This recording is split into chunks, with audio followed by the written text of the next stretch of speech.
Dan hendaklah pula engkau pikirkan susunan waktumu dengan menentukan wirid yang akan engkau baca sepanjang hari nanti, supaya engkau dapat menyempurnakan wirid-wirid yang luput dari sebab ketaksiranmu. Dan hendaklah engkau pikirkan bagaimana engkau boleh menjaga diri di sepanjang hari, supaya engkau tidak membuat sesuatu yang menyebabkan kemurkaan Tuhanmu. Nah, jadi artinya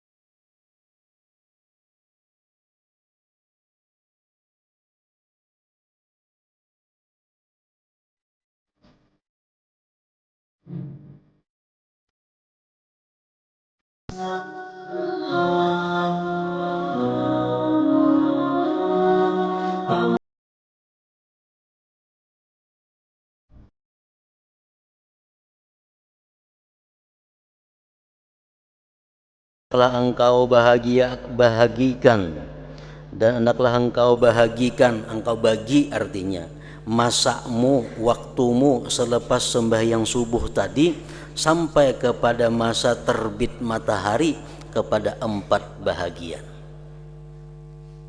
Umpamanya kita pukul 5 habis sembahyang subuh. Nah, terbit matahari biasanya bulan Desember ini, November Desember sekitar jam 5.50. Jam 5.50 menit itu biasanya terbit matahari. Jadi 50 menit ini waktu yang sangat agung, waktu yang sangat berharga.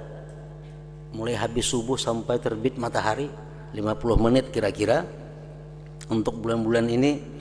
Nah, waktu 50 menit itu kita bagi 4. Dibagi 4. Bahagian yang pertama berdoa. Jadi sembahyang subuh, tonton kita baca wirid-wirid yang ada tadi, berdoa. Kedua, berzikir dan bertasbih. Dan hendaklah engkau bilangkan zikirmu itu dengan seutas tasbih. Nah, berzikir itu disuruh kita bertasbih. Tasbih. Apa gunanya tasbih itu? Walaupun Nabi kada pernah ada riwayat Nabi kita bertasbih.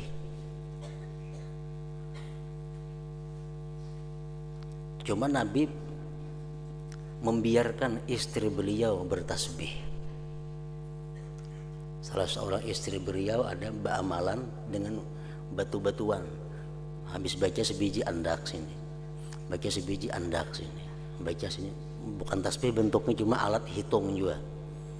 Nah, gunanya bertasbih itu yang pertama adalah supaya kita bisa merutinkan amalan. Merutinkan amalan dengan jumlah yang tertentu. Bukan kita pamalar ingin lawan amalan sehingga berhitung, bukan itu maksud bertasbih itu. Ada pendapat orang-orang luar mengatakan bertasbih itu orang pamalar, beramal, berhitung Allah Ta'ala. Bukan itu maksudnya. Dengan adanya kita berhitung, beramal itu, kita bisa mengekali. Kan ujar Nabi, ahabbul a'mal ilallah adwamuha wa in qalla. Paling disukai amal itu kepada Allah yang paling kekal, yang paling rutin. Nah, dengan bertasbih itu kita bisa rutin.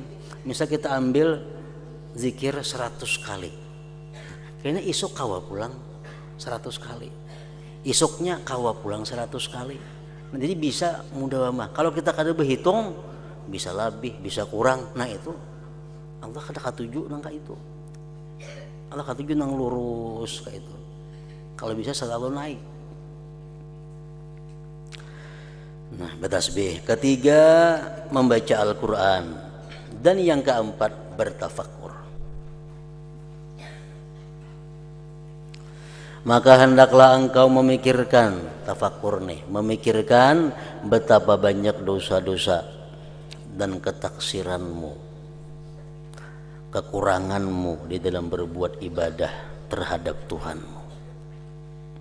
Dan engkau pikirkan pula betapa engkau berani mendadahkan dirimu kepada siksaan Tuhanmu yang sangat pedih dan kemurkaannya yang sangat besar.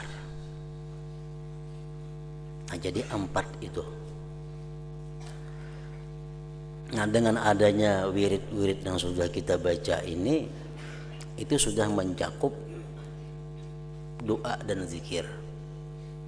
Wirid yang kita biasa tiap hari kita baca, Ratibul Atas, kemudian Akidah Aliyah As-Sakran, kemudian zikir tauhid, itu sudah cukup 2 bagian, yaitu doa dan zikir. Tinggal lagi doa 2 macam yang kita baca untuk mencukupi supaya terbit matahari. Nah, yang pertama lagi tambah baca Al-Quran. Tambah baca Al-Quran. Yang ketiga, tafakur sedikit. Ditutup dengan tafakur, terbit matahari. Nah, jadi waktu berwirid itu jangan digunakan untuk mutalaah. Berwirid menghafal tasrifan, berwirid menghafal juluk, itu bukan salah waktunya. Waktunya salah. Ada berkah itu. Karena waktu yang sedemikian itu bukan untuk membaca ilmu saat itu, karena saat itu Allah membukakan pintu kepada kita melalui zikir, doa, baca Quran dan tafakur. Nah, di luar itu ayo nak mutalaah. Ini waktu-waktu itu mutalaah atau mahafal kada mau berikit hafalannya, pahamannya kada mau berikit, waktunya waktu lain. Misalnya orang makanan, kita bersapu maulah kanyang baru. Waktu-waktu orang makanan, waktu orang menghidangkan makanan, kita mesti makan, jangan lain digawi. Nah, kada mau bagus nih tuh. Nah, jadi waktu 50 menit sudah sembahyang subuh, baca ratib zikir selawat na ada, tambah sudah 2 jam, tinggal lagi membaca Quran. Nah, baca Quran, tuntung baca Quran, tafakur.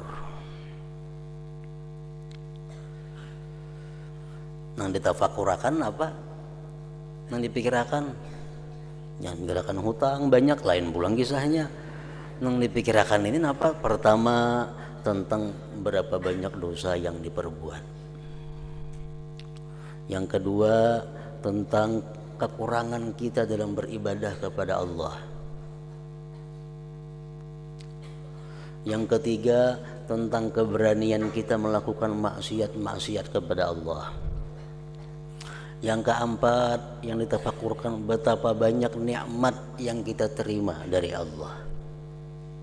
Berapa banyak nikmat yang kita terima dari Allah, kada terhingga. Baik nikmat yang dalam tubuh atau nikmat yang di luar tubuh. Yang kelima, yang kita pikirkan tentang sedikitnya mensyukuri kita kepada nikmat Allah itu. Nah, ini inti daripada tafakur itu.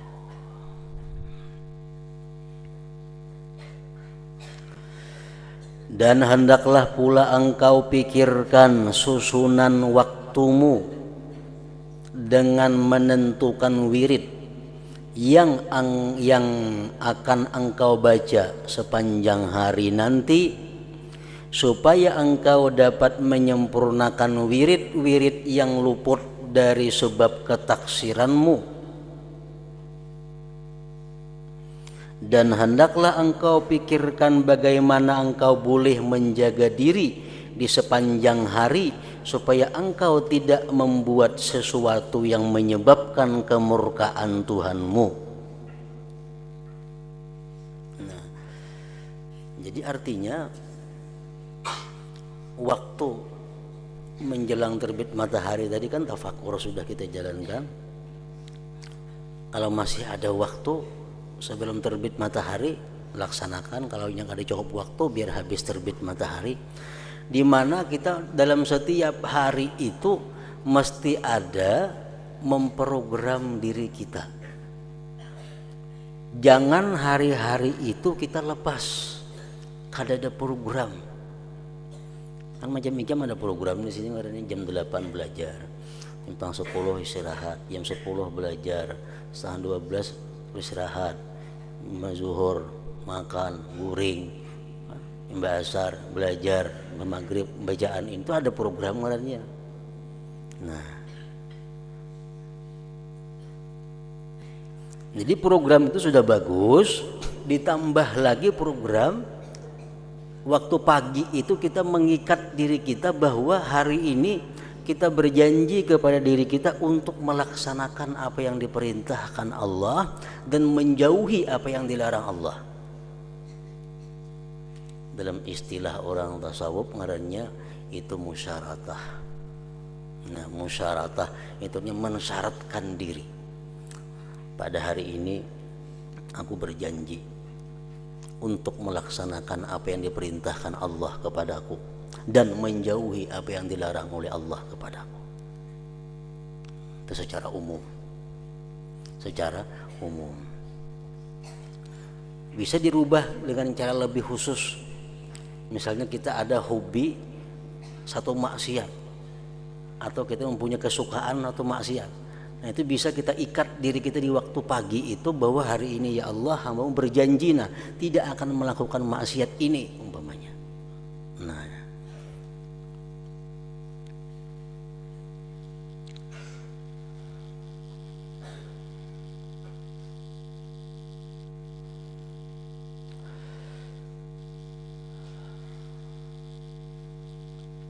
dan hendaklah engkau pikirkan bagaimana engkau boleh menjaga diri sepanjang hari supaya engkau tidak membuat sesuatu yang menyebabkan kemurkaan Tuhanmu.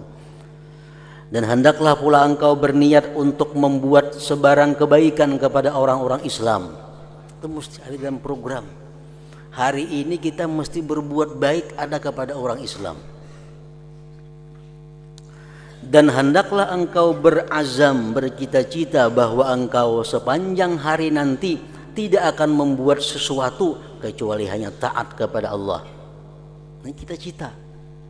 Cita-cita. Waktu pagi kita hari ini tidak akan memperbuat sesuatu kecuali taat kepada Allah. Dan hendaklah engkau kasatkan, engkau niatkan membuat ketaatan yang termampu engkau membuatnya. Nang diniatkan tuh nang mampu memperbuatnya. Jangan niat nang kada mampu memperbuatnya. Kita misalkan ada isi duit, nak berniat hari ini bersedekah 100.000, bisa duit saja kada ada kawalan itu. Nah, nang diniatakan ini perbuatan taat nang kawa menggawinya. Hari ini berniat untuk memberi makan 20 orang, seorang aja makan lapar, seorang kan 20 orang diberi makan lah. Nah, itu ada cocok niatnya.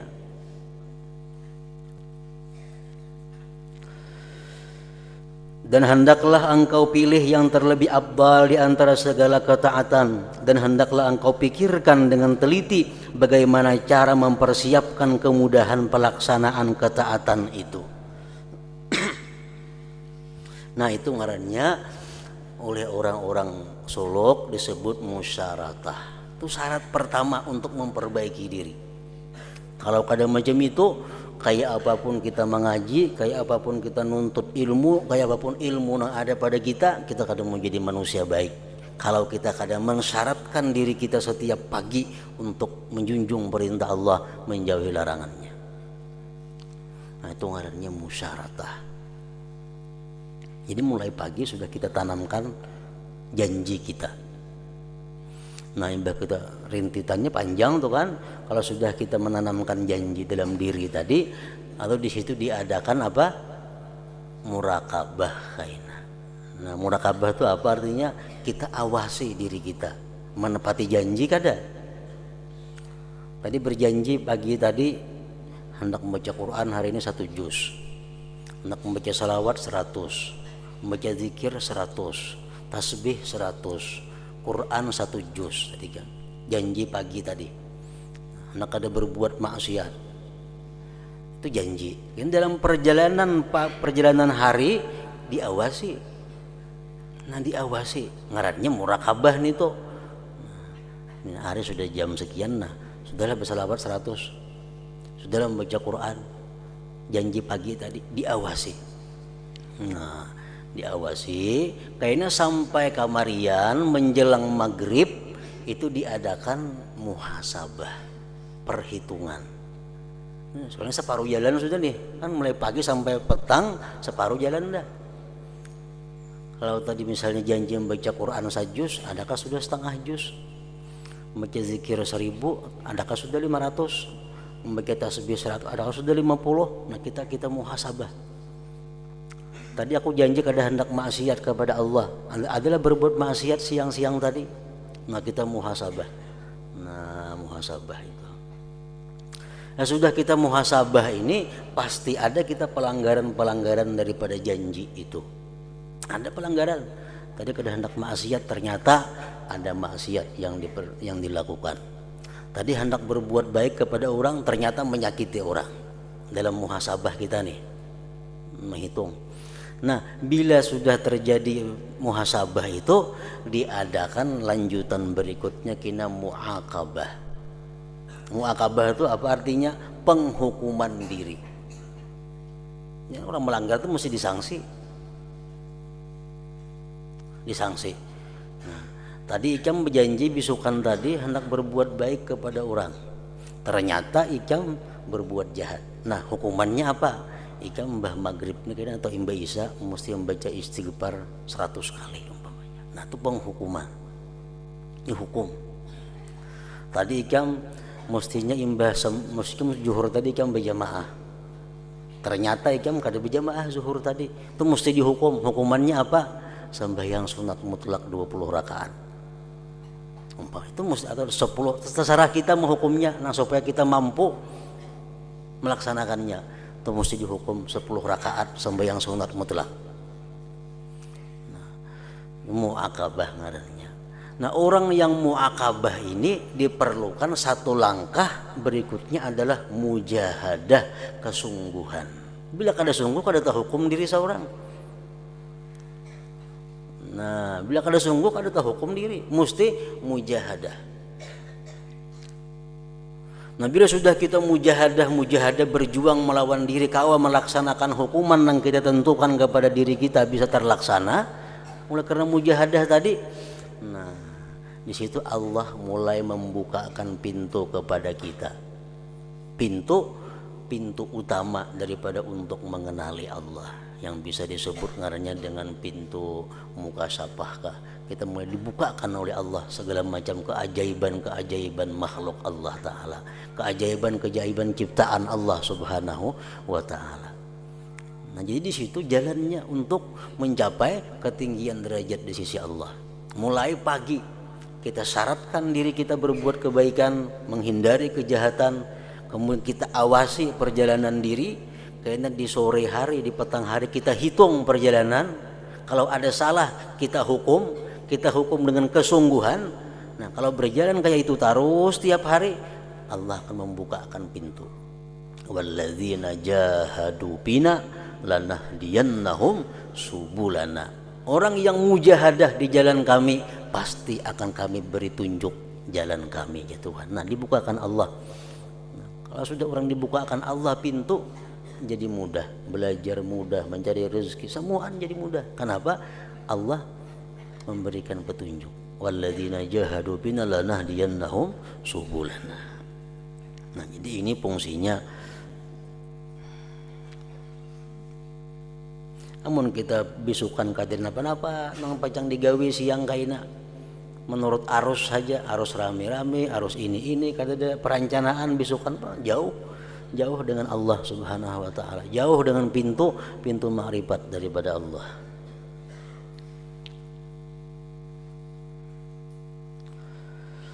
Dan hendaklah engkau pilih yang terlebih afdal di antara segala ketaatan.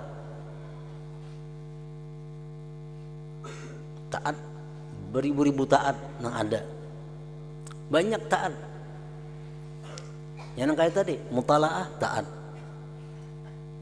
Membaca zikir taat. Membaca salawat taat. Membaca tasbih taat. Cuma kita pilih yang paling abdal. Salah satu menentukan abdal kadanya itu adalah waktu. Waktu. Misal sesudah sembahyang, itu paling abdal taat apa? Wirid. Bukan mutalaah. Walaupun itu pahala aja, cuma salah andaknya. Nah, memilih yang abdal di antara segala ketaatan. Dan hendaklah engkau pikirkan dengan teliti bagaimana cara mempersiapkan kemudahan pelaksanaan ketaatan itu. Dan jangan lupa memikirkan bahwa ajalmu itu sangat dekat kepadamu.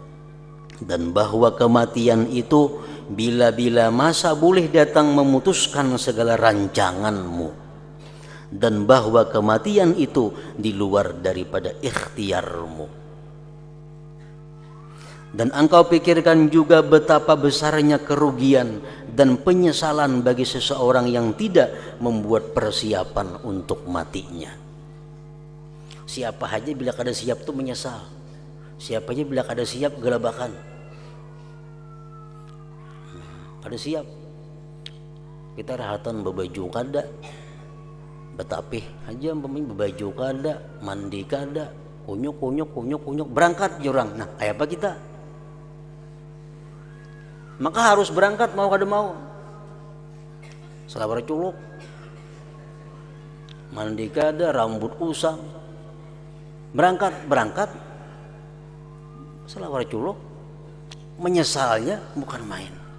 Tapi kalau kita selalu rapi, selalu bersih, selalu rapi, jurang berangkat, kada jadi masalah. Bahkan dengan senang hati. Nah, macam itu juga orang kematian. Bila sudah pagi-pagi mempersiapkan diri untuk kematian, datang malakal maut, kada jadi menyesal, kada takutan. Kenapa? Karena sudah dipersiapkan. Coba kalau dosa banyak, hutang banyak, janji situ kamari belum beres, titipan orang banyak, masalah beribu-ribu masalah, datang malakal maut, mau penyesalannya kada kawa dikira. Kenapa? Karena pacang kada kawa lagi bebulik, mau urus tuh kada kawa lagi, mau urus kada kawa lagi.